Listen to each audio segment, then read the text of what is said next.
багш эзэн Есүсийн нэрээр залбирч байна. Амен. Энэ цагт 2 дугаар Хаад номын 22-23-ыг уншина.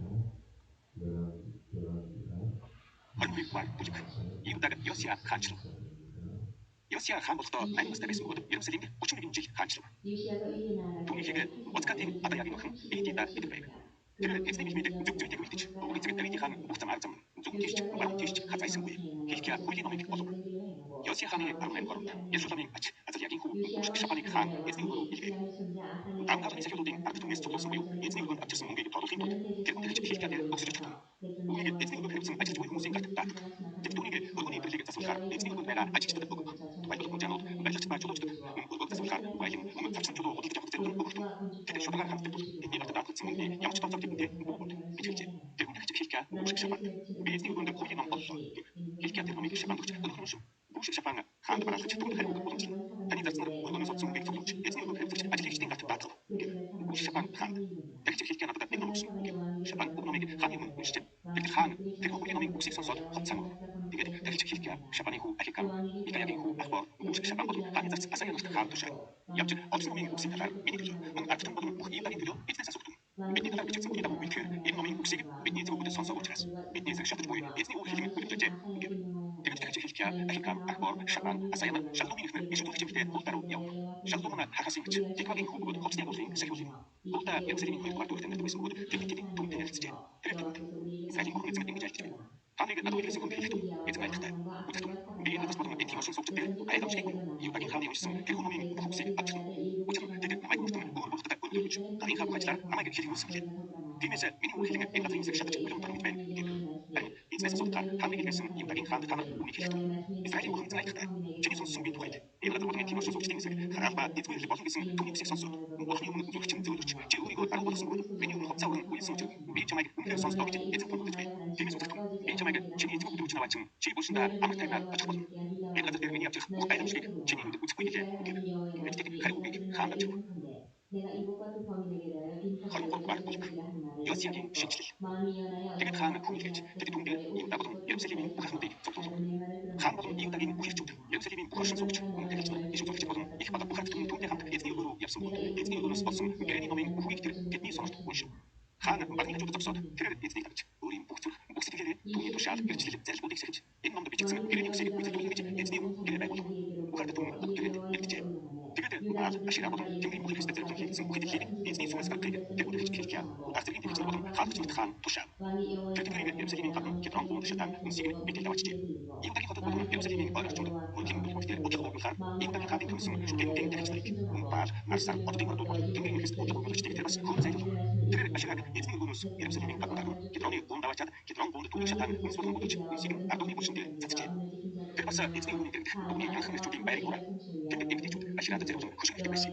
Тэр Юдагийн хотоос бүх тагчныг авсан тагчнаар бодлого өгүүлж байсан мөнхийн төлөвүүдийг Гибагаас Биршеба хүртэл бодож. Тэр хотын зэрэгч Йошуагийн дан хаалны бүлэг буюу хотын бүлэг хаалны зүүн гартад байсан хаалны мөнхийн төлөвүүдийг нураад хайсан.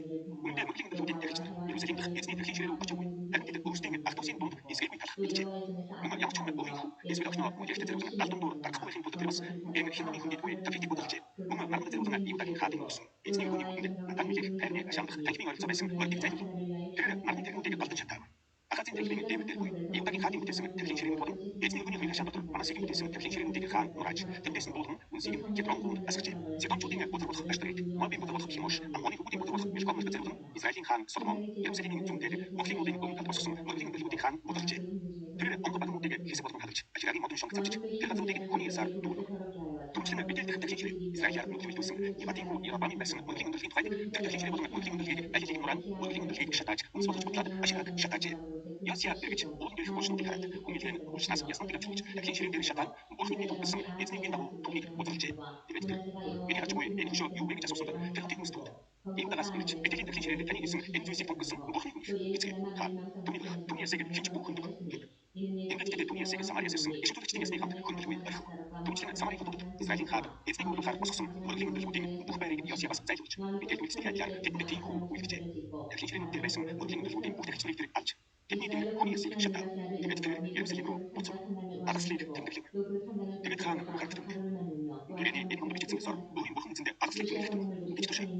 Израилийн шүүх байсан шүүгчдийн төлөөс Израиль 이후다기 가드인 구도르치 엔미드 아더슬레이팅 빌리지 빼다고 빌리요. 하지만 요시아 한의 아르나이 바로드 예루살렘부터 예전의 아더슬레이트 섹시 동치등의 예진의 무로서 대체시키려는 것은 미쳤음 고기 목색의 의사로 힘도드 스무스도 부적 슈팅 모드 기라흐 슈팅 모든 이후다기 낙스다 예루살렘 전쟁 구도들에게 요시아 혼자의 일제 무색이 무후지다고 우리 무후주 옥세들 무후잡다라 예전 모든 승을 동시한 돈이 우측 빼가고 돈의 서리식 발생고에 휴대기 모두 우리 기준으로 승을 하나씩 구도 도대스 이후다기 섹션 우리 기준에 하도시는 예전 일승고에 예전의 탁다 비 이스라엘 자유 소식을 이후다기 중 우리 미국 무슨 자유 우측 우리 성수 것 예루살렘 모두 미니는 덴드바인 이제 알슨 우업이 그사이 하버긴 여시아 도라버드 여시아의 모습을 보고 동일의 성분 이후다기 가든 셰스터 모두 이제 성수 동일등들 이집트 강 파라오 니컴 아센 하도 업소한 기파트 모두 대시 모두 여시 강 돈이 모두 모두 파라오 돈이 문제를 미리 더 아주 돈이 작성을 돈이 무슨 미리가 되는 모든 미리 더버스 예루살렘 아트는 우리 무슨 어쇼이제 그가 같은 여시아로 이하하진 아츠 돈이 도서치 에티카로 돈이 하모도 이하하진 하칠바 어즈도도 이는 대제사장 이하하진 길라가 하칠바 여호와의 어즈도도 전쟁이라는 책에 기록된 율법을 이하하자 지키는 하모도 건물을 스타레스 모두 이시와 같이 그를 마음을 예루살렘 다하여 원산 섬기는 자와 한체제 지키는 자여 돈이 해결 여호와를 예민하게 향하여 예민하게 흠 모세의 아무다도 모든 그들을 율법을 그를 온전히 이제부터 행하며 휘스 모이라고 요시야 예수의 전에 믿음에 없었고 열의 목 그의 부하가 믿지 손에서 돈이 예루살렘 짝지 잡고 먹고 그러나 파라오 여호와께서 니고 돈이 이스라엘 가마다 자녀의 레이브라도 중에서 헐수 모두 출입하고는 좋다 같은 지키려고 모두 그의 내가다 뜻을 아스민 제대로 행하였으나 오디게 똑같은 이는 모두 문하세가 여호와를 하나님과 경외하여 그 모든 요시아고 성령을 이게 행하며 기니까 이 뒤에 나오는 사람들 여호와께서 가라사대 돈이들에게 내가 이할 기모 이스라엘을 무엇이 멸시한 것 같이 아니면 네가 하지 유다가 이집트가 하나님을 와있는 멸시하여 들을 내가 모두 끈기선 예루살렘과 인내는 그 네가 율법을 깨면 파라오 분별한 아직 이 문제 성을 버리리라 이때 하시니라. 파라오니 부자라 몽국긴 보트들 요시아의 몽국가스 나라가 파도라치 모든 행한 일은 파라오니 유다 그 왕 도끼 보트들 시드기야의 드르노키 기록된 바 나트돈네스 있느니라. 공부인 헌빈의 인재니라고 요시야 당시에 아토니 에그가 아무 바로 넘어가 아스루 왕을 이웃다가 치고자하여 이할 이스라엘 캠 다수가 간치로 올라서 이할 요시야 캠은 왕이 간보다 왕을 더 허리 강제하여 방문스타 레스 에그가 모두 요시야를 예루살렘은 아무 죽게 문제 시키려고 간치로 그에게 죽인지라. 동일기를 16세기 로마비 90년 내가 후에 요금 19년 재미다 후에서 이들을 예루살렘으로 돌아와서 예전 그물을 우리가 우리 시작한 승부리다고 가운데 예전의 군중이 믿음에 유시야의 열의 아들 목 여호아하스가 믿지 데려다가 저에게 부름했고 그 부친을 대신하여 왕을 삼았다. 여호아하스가 위로 나갈 때 나이 23세라. 예루살렘에서 석 달을 치르니라. 그 모친의 이름은 함가더라. 민나 이르미야의 딸이라. 여호아하스가 그 열주의 모든 행위대로 여호와 보시기에 악을 행하였더니 바로 누가 저를 하마간 림나에 가두어 예루살렘에서 왕이 되지 못하게 하고 또 그 나라로 은 200달란트와 금큰 달란트를 벌금으로 내게 하고 바로 누가 요시아의 아들 엘리야김으로 그 아비 요시야를 대신하여 왕을 삼고 그 이름을 붙여 여호야김이라 하고 여호아하스는 애굽으로 잡아갔더니 저가 거기서 죽는다. 여호야김이 은과 금을 바로에게 주니라. 저가 바로 누가의 명령대로 그에게 그 금을 주기 위하여 나라에 수고하되 국민 각 사람의 힘대로 액수를 정하고 은금을 획봉하였다. 여호야김이 왕이 될 때의 날이 25세라. 예루살렘에서 11년을 치리하니라. 그 모친의 이름은 스리다가 루마브다야의 딸이라. 여호야김이 그 열주의 모든 행한 일을 행하여 여호와 보시기에 악을 행하였다.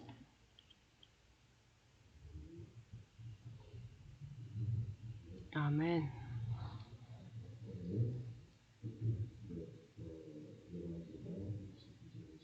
Өнөөдөр 2 дугаар хаад номын 22 23 дугаар бүлгийг уншлаа. За өнөөдөр үгийг харах юм бол Йошиа хааны талаар гарч байна.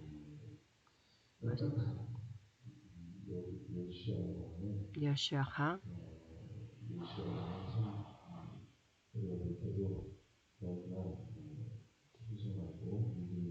Йошиа хаан бол биднийг харахад бол маш их бүрэн төгс итгэлтэй хаан байсан. Хизкия хааныг өгсөний дараа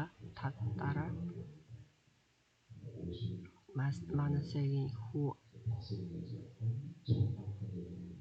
бодвол хаан болсон. Юуда хаанчлалыг харах юм бол нэг хаан маш сайн хийж байхад тэрний уртлын хаан нь ёрын мууг үлдэж байгааг бас байхгүй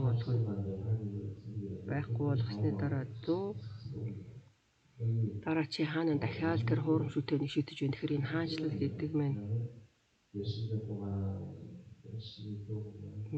Манасе хаан болохдоо 12 настай байсан бод Иерусалимд 55 жил хаанчилсан. Муу бол үлдэж байсан. Гэтэл энэний дараа Йошиа хаан гарч бол эзний хүслийн дагуу амьдарч байсан. Тэгэл энэ хаадууд бол нэг нь ингээл эзнийг дагаж байхад нөгөөх нь бол бузар муу ёрийн зүйлүүдийг үлдэж байсан. Тэгээ одоо яг энэ улс төртэй адилхан байна. Тэгэл байх энийг сайн зүйл гарч ирээл тэгэл тэрийг дараа чи юу гарч ирж устгаал тэгэл орж гараад найс цаашаа яваад байна. Тэгээд тэнд бол улс үндэстэн бол зовж байна шүү дээ. Тэгэд энийг харах юм бол Хизкия хаан бол маш сайн байсан. Манасе хаан бол маш их муу зүйлүүдийг хийж байсан. Манасын хаан бол урд нь байсан хаадуудаас ч илүү муу зүйлийг хийж байсан. Бурхан бол одоо би Израилийг бол үгүй болгоно гэж хэлж байхад Йошиа хаан дараачийн хувьд бол гарч ирж байна. За 23 дугаар бүлэг бол нэлээд урт бүлэг байгаа. За тэгээд энийг харах юм бол Бурханы өмнө үнэхээр ямар зүрх сэтгэлээ харуулж байна. За тэгээд энэ дээр бол алгаслын баярыг тэмдэглэж байна. Шүүгчд номоос эхлээд бол өнөөдрийг хүртэл энэ алгаслын баярыг тэмдэглэж байгаагүй өдөр байхгүй байсан гэж энэ дээр бичсэн байна. За гэтэл Давид хаан ч гэсэн мөн энэ Соломон хаан ч гэсэн ингэж бол алгаслын баярыг хийж байгаагүй. Тэгэхээр Соломон хааны хувьд ямар үнэхээр тэр гурван шүтээн бүтээж байсан талаар өнөөдөр бүгд гарч байна. Бурханы өмнө бол Соломон хаан маш том гимнүгэл үйлдсэн, маш олон хурам шүтээнүүдийг бүтээж босгосон. За Йошиа хаан бол энэ болгоныг устгасан маш олон зүйлүүдийг хийсэн. Бидэж Йошиа хааны хувьд энэ бол тийм амар ажил биш. Бүх хаанчил дотроо яваад нэг тиймгүй энэ хурам шүтээнүүдийг л устгаж байна. Тэгэхээр бид нар Давид хааныг харах юм бол Бурхан ингэж хэлсэн. За чи бол дайнд их дайцсан учраас Давид хаан бол өөр зүйлд анхаарах боломж байхгүйсэн. Ягаад Давид хаанчлалын үед дайн их хийсэн учраас тэгээд ерөөсөө алгаслын баярыг сахих хэмжээний тийм бол цаг зав байгаагүй бөгөөд Йошиа хаан шиг тэр зүрх сэтгэлээсээ алгаслын баярыг хийж байгаагүй. Жинхэнэ Бурханы хүслийн дагуу Йошиа хаан бол бүгдийг хийсэн.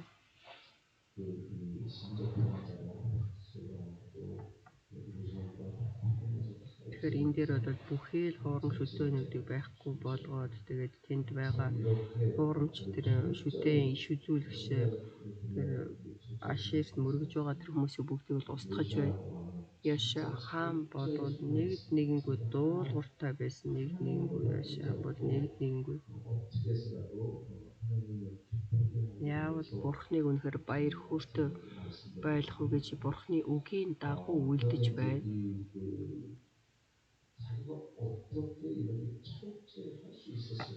Тэгэхээр Йошиа хааны хувьд яаж ингэж хийх боломжтой байсан бэ? За тэгээд тэр бүр муу хүмүүсийн тэр булшнуудыг хүртэл байхгүй болгож байна шүү дээ. Тэр булшинд байсан яснуудыг бүгдийг нь бодоод бүр байхгүй болгож байна. Харин иш үзүүлэгчийн тэр Бурханы иш үзүүлэгчийн булшийг бол зүгээр орхио гэж хэлж байна. Тэгээд манай улсад Юдагийн хаанчлалд бол нэг ч тийм хурам шүтээн байхгүйгээр энэ болгоныг устгая гэсэн зүрх сэтгэлээр хийсэн. Йошиа хаан яаж ингэж хийх боломжтой байсан бэ гэхээр түүний хүч чадал хаанаас ирсэн бэ гэхээр 22 дугаар бүлгийг харах юм бол Бурханы өмнө дуулууртай байгаа тэр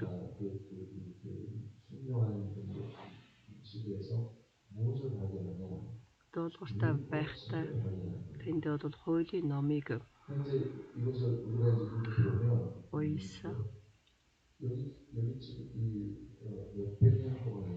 Энэ бол хэдэн зуун жил Давид хааны хувьд.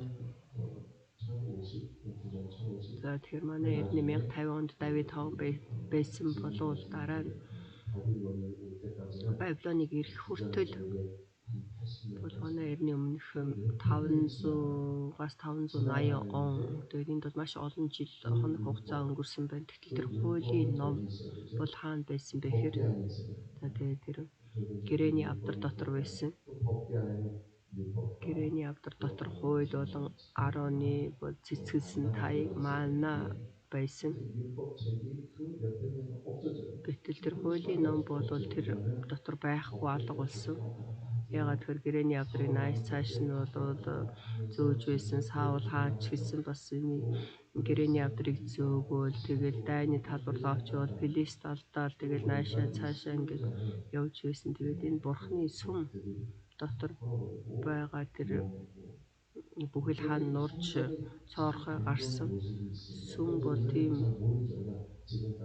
өрөдмөр дөрдөрхтэй болсон.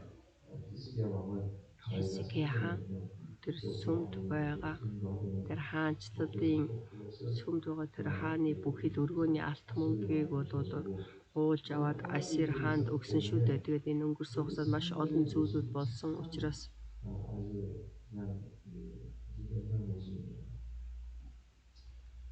그렇기 때문에 지금 이 요시아는 Йошиа хааны хувьд 그 책을 발견했어요. энэ хуулийн номыг бол 책이라는 것은 율법책을 хуулийн номыг 발견했어요. олсон. 그것이 옛날에 Энэ болохоор 하나님께서 주신 그 율법책이 бурхны өгсөн хуулийн ном гээд 우리 한번 읽어보자.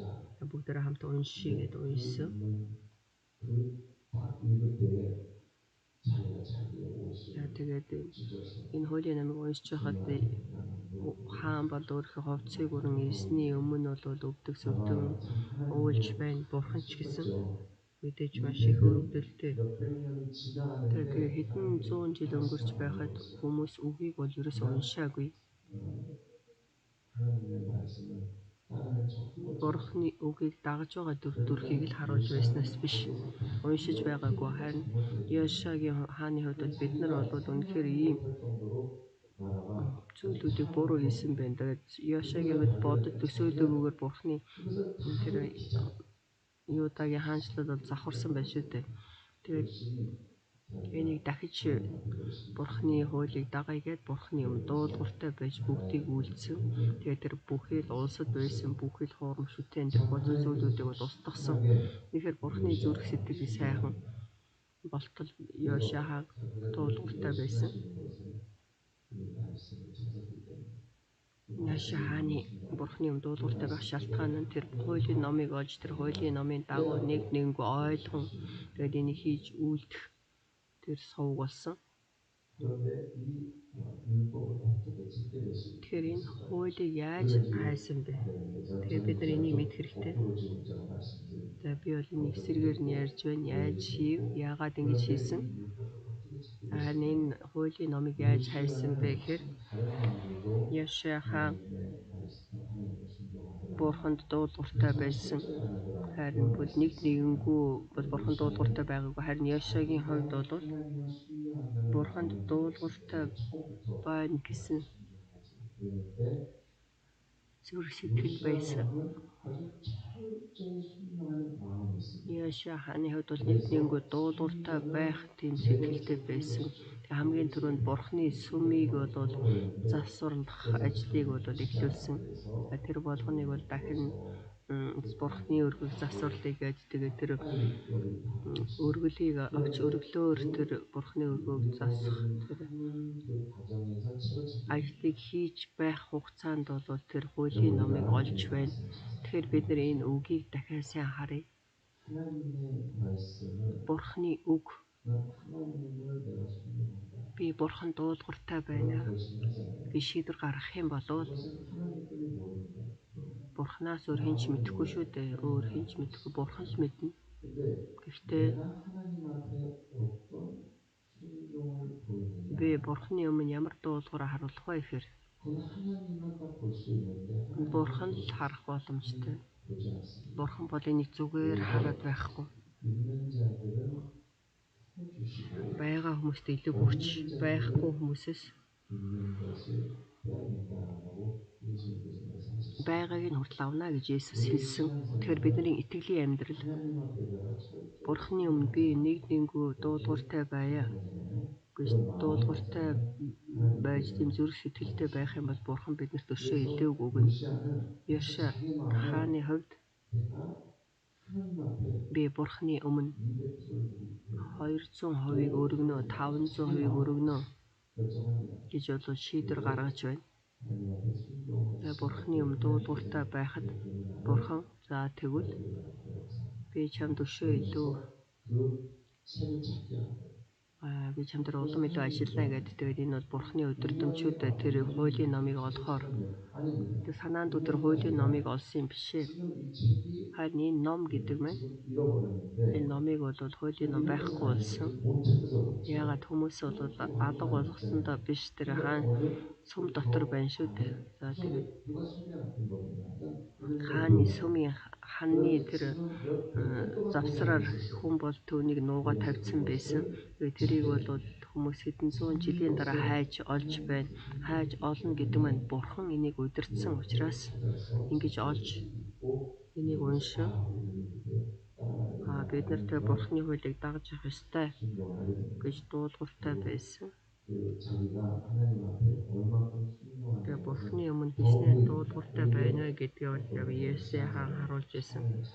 Зарим хүмүүс болохоор итгэлийн амьдралаар эхлээд бол сайн амьдардаг, сүүлд нь бол тэгсгээд бүр хилээд идэг. Харин Есүс хааны хувьд бол тэгээгүй тэр номыг хайгаад, хуулийн номыг хайгаад Бурханы хэлсний дагуу Есүс хаан бол өшөө илүү дуулууртай байж Бурханд итгэлээ харуулсан. Тэгэхээр бид нар энэ итгэлийн амьдралдаа Бурханы үгэнд дуулууртай байна гэдэг маань харах тусам Бурхан бол улам гайхамшигтайор ажиллана. Бурхан бол гайхамшигтай Бурхан. Амен. Тэгэхээр би дуулууртай байна. Би үнэхээр итгэлийн амьдралаараа үнэхээр сайн амьдрья гэх юм бол Бурхан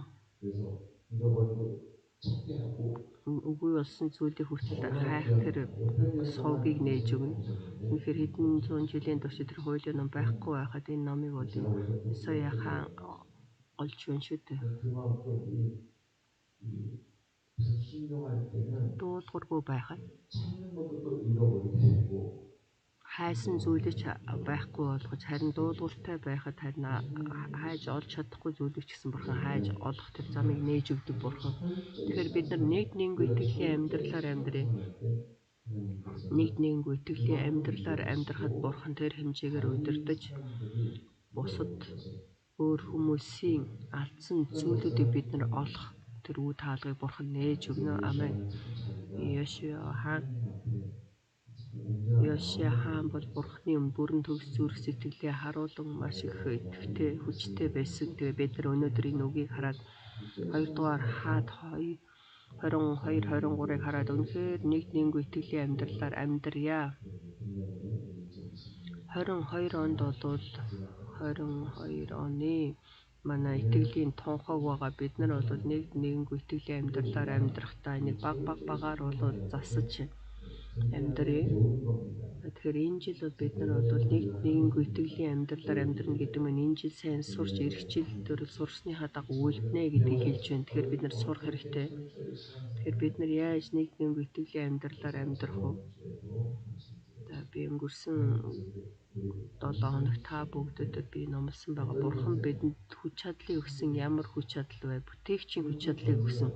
Тэр Бурханы хүч чадлаар Бурхан бүгдийг тушааж бүтээсэн, ажилласан бол харин Бурханы өмнө бүрэн төгс Бурхан учраас Бурханы хувьд боломжгүй зүйл гэж үгүй.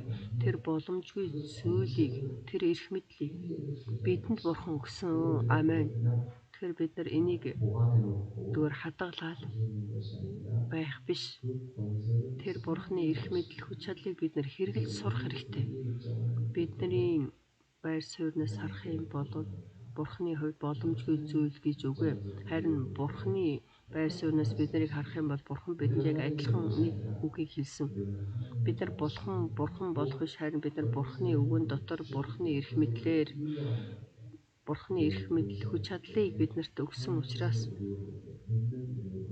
Бурхан итгэдэг бид бүгдийг харахтаа, Есүст итгэдэг бид бүгдийг харахтаа таанат боломжгүй зүйл үгүй гэж хэлсэн. Амен. Бурхан биднийг яаж харж байна гэдгийг бид нар эндээс мэдэх боломжтой. Энд бол зүгээр ямар гоё баяр хөөртэй байна гэж дуусах биш. Харин Бурхан бидэнд өгөө өгсөн учраас бид нар энэ үгэнд итгэн дуулууртай бай. Амен. Нэггүй дуулуургүй байхгүй байгаа учраас энэ маш их агуу гайхамшигтай 권세를 хүч 주는 чадлыг өгөөд байхад 사용하는 энэ хүч 모습이 чадлыг хэрэгэл 대단해요. харин хүмүүс энийг бол хийхгүй байна, дуулуургүй байна. 순종만 하면 Дуулууртай байх юм бол энд бол гайхамшигтай бурхны хүч чадал 하겠습니다. 입으로는 байна шүү дээ. Амаараа итгэдэг гэж хэлээд байгаа 믿는 хэрнээсээ 없습니다. бурханд бол боломжгүй зүйл үгүй гэж магтаад байгаа хэрнээсээ 믿는 척하는 것이 итгэдэг царайлаад байх бас биш, харин жинхэнэ бол итгэл биш ээ. Жинхэнэ итгэл гэдэг нь дуулууртайгаар явахыг хэлнэ. Дуулууртай явахгүй байгаа учраас 믿음의 믿음이 될 수 있겠죠. авралаа алдах арай гэж гал дотор нэг мөнхийн улс руу орох тийм итгэлээр амьдарч байна шүү дээ. Тэгтэл бурхан бол тэр хүн дөрвшөө илүү ажиллаж чадахгүй. Тийм болохоор бидний хувьд маш тодорхой харах хэрэгтэй. Түүний шарахаар бид нар итгэрсэн. Үүнд бид нар итгэх хэрэгтэй. Амен. Итгэх юм бол 손으로 이제 гар тавих хэрэгтэй. Амен. 진짜 믿으면 Жинхэнэ бурханд итгэсэн юм бол би эзний үгийг бүрэн төгс эзний үгэнд найдах хэрэгтэй. Жинхэнэ би итгэнэ гэж хэлээд байгаа юм бол Есүсийн нэрээр чөтгөрийг хөөх хэрэгтэй. Тэр Йошуа хааны хувьд бол муу бүхнийг устган шатаан бүр үүрүүлж 추방시킵니다. бүгдийг бол үгүй болгосон. Бид нар ч гэсэн мөн ингэж хийх хэрэгтэй. Тэгэхээр энэ ажлыг 그냥 하고 хүмүүс сонирхолтой амен гэж дуустдаг. 그거는 여러분 이 하나님께서 보시기 때문에 Энийг бол бурхан харж байгаа учраас 고린도전서 11장에 보면 그 성찰식 1-р Коринт 11-р бүлгийн 23-аас эхлээд ариун зоогийн талаар бичсэн байгаа. Ариун зоогийг бид нар сайн харж унших юм бол 진짜 순종하는 자와 ариун 순종하지 않는 자를 зоогт дуулууртай байгаа хүн болон дуулуургүй хүний бурхан яаж ялгаж харж байна вэ гэхээр 진짜 하는 자들은 тэгэхээр ариун зоогийг дистралалтай хийж байгаа хүмүүс бол эрүүл байна. Багтаж байна. Тэгэхээр маш их эрүүлтэй байна. 성찰식을 잘 Харин ариун зоогийг яг сайн хийж чадахгүй байгаа хүмүүс сул дорой өвчтөй байж бүр зарим нь үхсэн байна гэж Элч Паул бичсэн. 좀 이게 두려운 말씀이죠. Тэгээ энэ бол жоохон аймаар үг. 인정해야 돼. Тэгээ хүмүүс энийг бол хөдөө зөвшөөрөхгүй байна. Хөө ариун зоог барихж юундаа өвчин тусдгийг. Тэр хэмжээгээр Есүс Христийн мах цусыг бол үгүйсгэж байгаа учраас Есүс Христийн мах цусны талаар хүч чадал бол байхгүй болж байна шүү дээ. Есүс Христийн мах түүний биений талаар хүч чадал нь юу вэ? Бурхны хүч чадал. Тэгээ бурхны хүч чадал бол өшөө илүү ажиллахгүй байгаа учраас ертөнцийн зүйлүүдэд итгээд ертөнцийн хүч чадалд итгээд ертөнцийн мэрэгэн ухаанд итгээд хүмүүсийн арга барилд итгээд байгаа учраас Есүс Христийн бурхны тэр гайхамшигтай ажлуудыг бол хийх боломжгүй болж байна. Есүс Христийн цус ч гэсэн мөн адилхан. Тэгэхээр бид нар нэгд нэгэнгүй итгэнэ гэдэг нь бурхан бол гайхамшигтай ажиллана. Нэгд нэгэнгүй ажиллахгүй байх юм бол бурхан болов ажиллах боломжгүй хичнээн бид нар өрөвдмөр байсан ч гэсэн бурхан бол ажиллах боломжгүй. Бид нар хичнээн бурханы үнэлэмсээ урсгат ч гэсэн үгэн дээр хэлэхдээ сул дорой өвчтэй өгсөн хүн олон байна гэж хэлж байна. Тэгэхээр энийг бол бид нар харахтаа маш аюултай аимшигтай зүйл байна шүү дээ. Тэгэхээр бидний хувьд бол бурханы дуулууртай байх хэрэгтэй. Нэгд нэгэнгүй итгэлийн амьдралаар амьдрах хэрэгтэй. Тэгэхээр бид нар энэ үгийг бид нар үнэхээр дуулууртай байхгүйгээр бидний хувьд бол маш их хохиролтой байна. Тэгэхээр өнөөдөр бид нар бурханы өмнө бурханд бол би өөрийнхөө итгэлийн амьдралыг харуулъя гэсэн ийм итгэлээр ялахыг хүсэж байна. Нэсний заасан